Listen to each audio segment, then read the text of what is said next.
Shit! Did you just say? Said shit, okay? So this happened, and then you happened. Me? Then I met you, and now I'm like you. You did this to me. It's all your fault. And fucking talking here! You turned me into someone who says shit. Giant slimy balls, shit! We're outnumbered. This isn't my fault, and they look quite annoyed. You may want to crouch.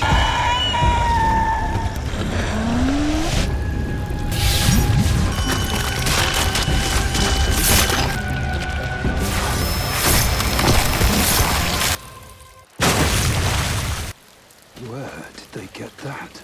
No wonder these creatures were so angry. Perhaps he'd washed out of the castle at Brela.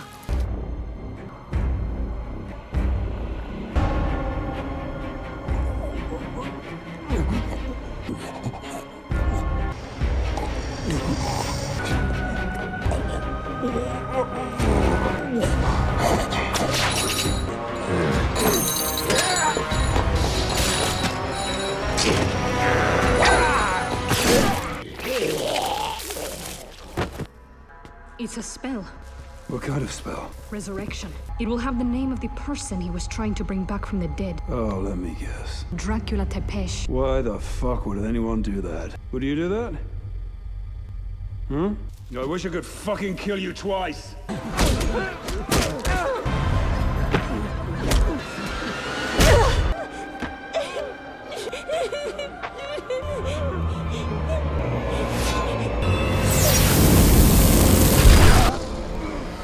Do we think this is about Dracula again? I think these people are just out of their minds. No! Lay down flat!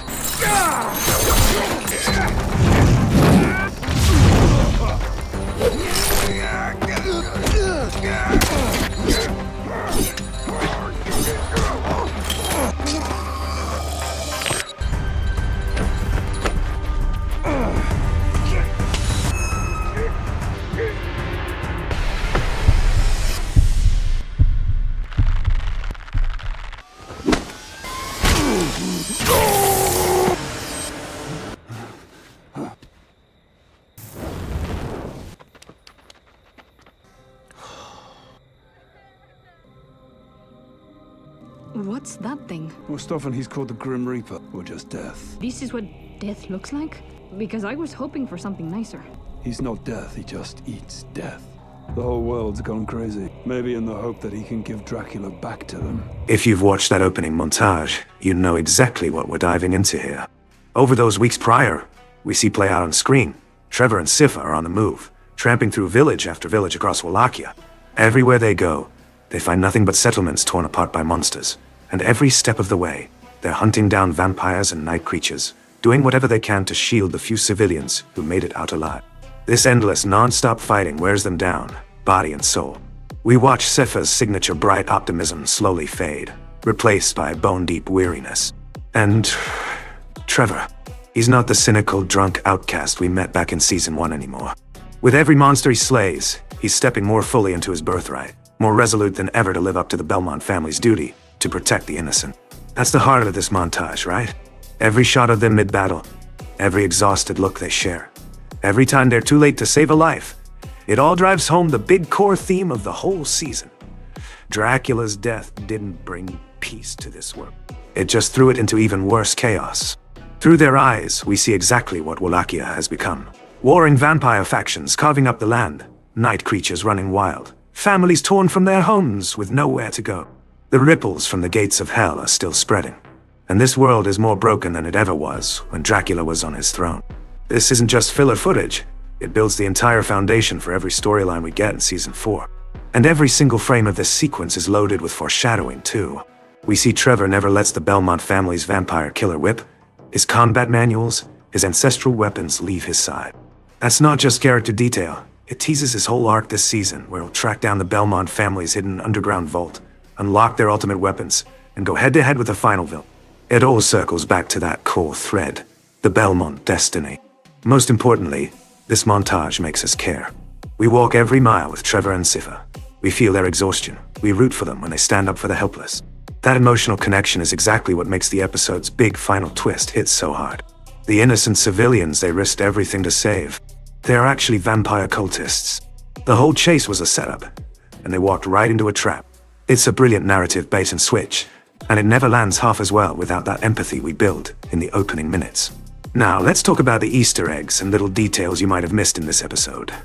Because the production team packed this thing full of love for the original games and the series as a whole.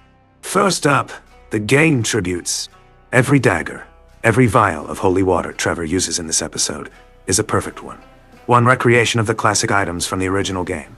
Castlevania 3, Dracula's Curse, and Sypha's magic.